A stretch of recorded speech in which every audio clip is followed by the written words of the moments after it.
Bisnis makin kompetitif di tengah target yang makin menggila ya buat orang-orang marketing. Efisiensi juga makin jadi tuntutan dan pebisnis pun harus makin pinter lagi nih ngedorong business traction gitu. Nah, gimana caranya untuk bisa dapat exposure lebih tanpa budget yang besar atau bahkan tanpa budget sama sekali gitu ya.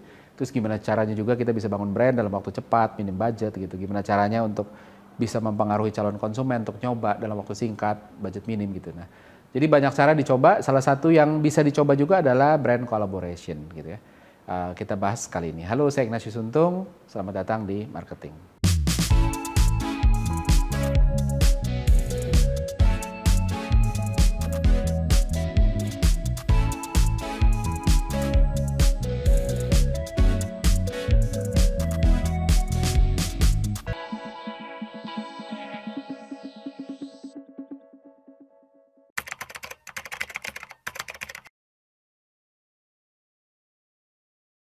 Oke, jadi kalau ngomongin soal brand collaboration, ini kan makin kesini makin rame ya. Jadi banyak pemilik merek, brand itu mulai mikir bahwa oh kita nggak bisa sendiri-sendiri, zaman sekarang kita harus gandengan gitu. Bentuknya macam-macam, dari mulai yang partnership biasa, contoh misalnya perusahaan payment dengan restoran. Pengunjung restoran dapat diskon yang disediain kalau dia pakai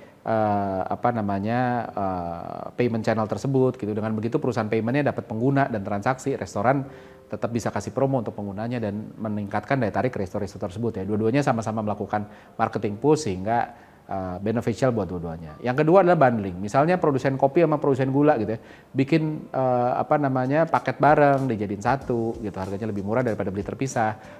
Dua-duanya sama-sama nge-push marketing gitu ya. Terus hasilnya ya dua-duanya win gitu ya. Atau yang ketiga, yang brand collaboration, brand sepatu sama brand perhiasan misalnya. Bikin sepatu tapi ada batu-batu perhiasan di pinggirnya, jadi ada varian produk baru, marketing push-nya juga sama-sama, revenue dibagi sama-sama, atau bentuk apapun yang lainnya gitu ya. Nah, bentuknya macam-macam dan benefitnya, tapi apa sih sebenarnya yang kita bisa lihat dari brand collaboration ini ya, apapun bentuknya. Yang pertama, cross exposure. Ini manfaat yang paling basic. Dengan berpartner, kedua belah pihak bisa ngejangkau user dari brand partnernya untuk diekspos ke brand kita. Jadi saya kalau partner sama si A gitu ya, saya bisa dapetin exposure ke user base-nya brand A untuk bisa ditarik ke tempat saya. Syukur-syukur ada yang consider dan beli di luar, minimal dapat awareness gitu ya. Jadi segmen yang dituju relatif lebih bisa dijangkau, lebih bisa tajam dijangkau ketimbang lewat media. Karena user setiap brand kan udah cukup segmented ya.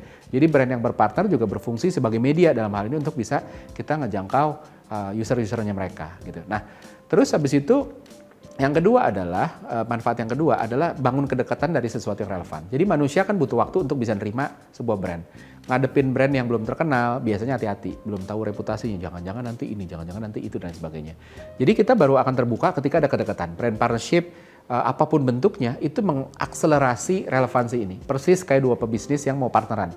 Pertama kali ketemu masih hati-hati, berusaha mapping, ini orang kayak apa ya, biasanya masih jaim gitu, oke nggak ya saya ini itu segala macam. Terus habis itu pertama kali ketemu biasanya melakukan yang dilakuin itu cari-cari kesamaan, di ice breaking gitu ya.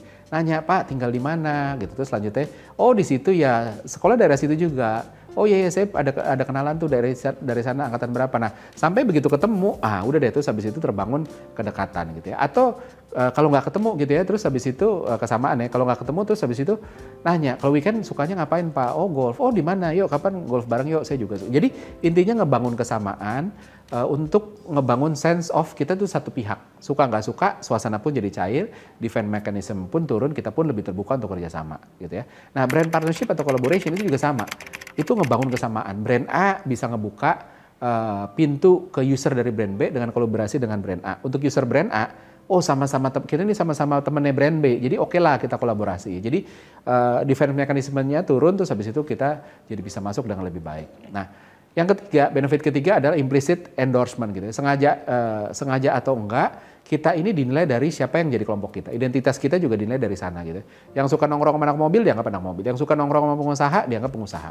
Ini terjadi karena kecenderungan kita untuk socially comply gitu ya. Orang yang mau berhenti ngerokok, makanya jangan bergaul sama perokok. Orang yang mau diet, jangan spend time keseringan sama mereka yang suka ngemil gitu ya. Bahkan kalau kita ke dokter, terus habis itu kita periksa diabetes gitu, selalu ditanya, orang tuanya diabetes apa enggak? Bukan masalah keturunan atau genetik, tapi masalah gaya hidup yang sama. Dan kita ikut orang-orang di sekeliling kita, grup solidarity. Kalau nggak nyaman, ngikutin gaya hidup yang sama, akhirnya kita melipir keluar dari grup itu tadi. Nah, brand partnership juga mirip gitu. Dengan bekerja sama dengan brand lain, kita seolah-olah dapat implicit endorsement dari brand partner itu tadi. Misal, Apple kerjasama sama Nike, maka Apple akan seolah-olah nge-endorse Nike ya secara implisit sebagai produk yang juga bagus untuk user Apple. Begitu juga sebaliknya. Dan cara instan ini cara ini instan untuk ngedapetin endorsement ini gitu ya.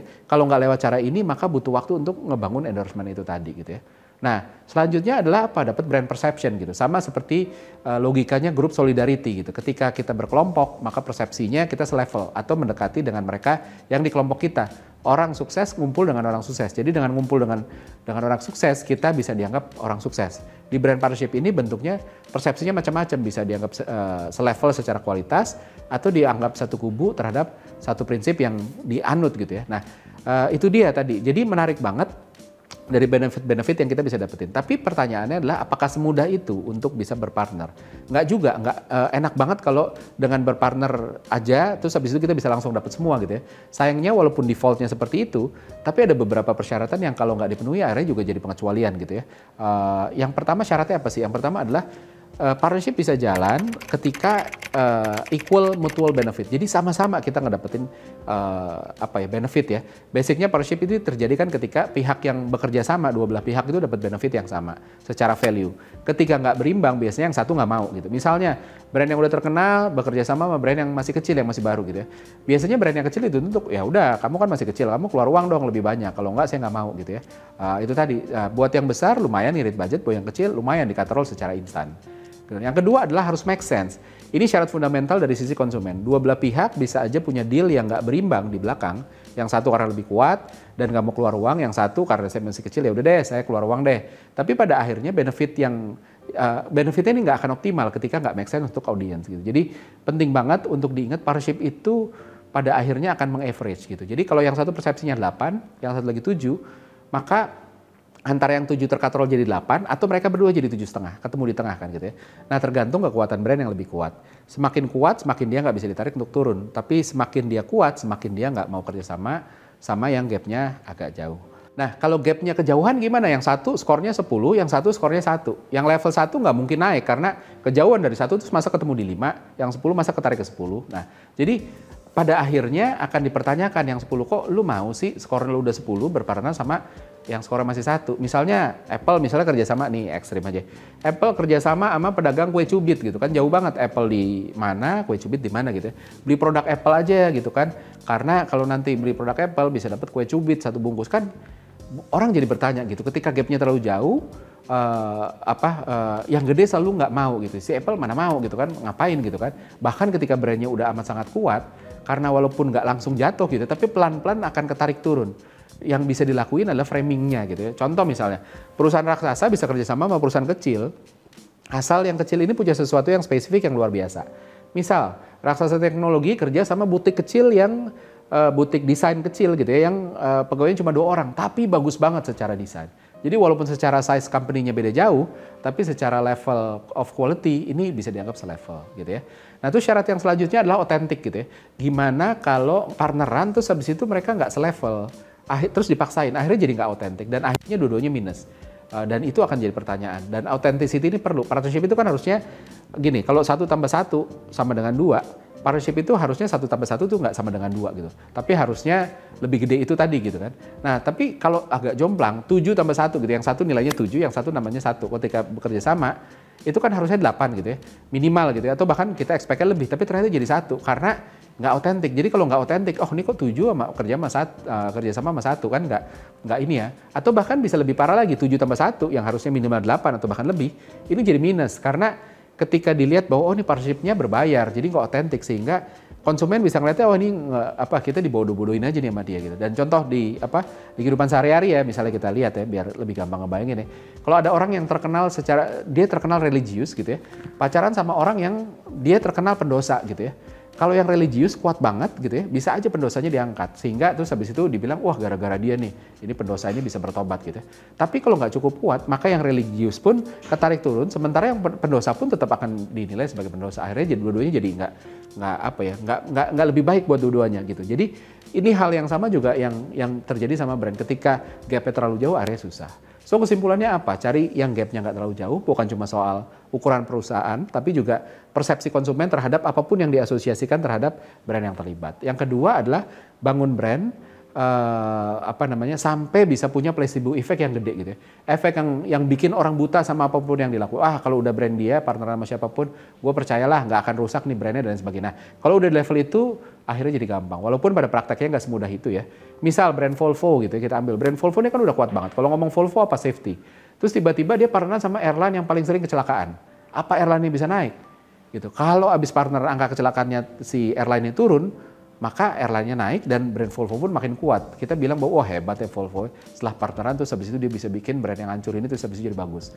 Tapi kalau masih kecelakaan, maka Volvo-nya yang ketarik ke bawah yang aduh Volvo kok jadi begini ya. Nah, jadi itu harus hati-hati banget, makanya gap ini harus banget dijaga dengan baik. Seperti biasa ada kuis, pertanyaannya sebagai berikut.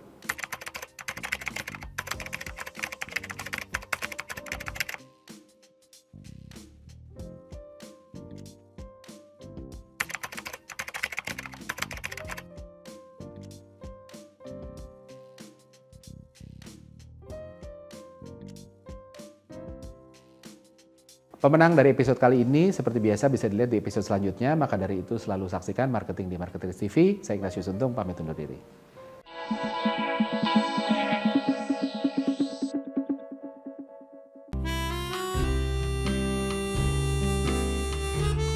Gimana?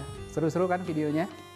Kalau suka, jangan lupa komen dan like ya. Masih banyak juga nih video-video yang keren-keren lainnya, gitu kan?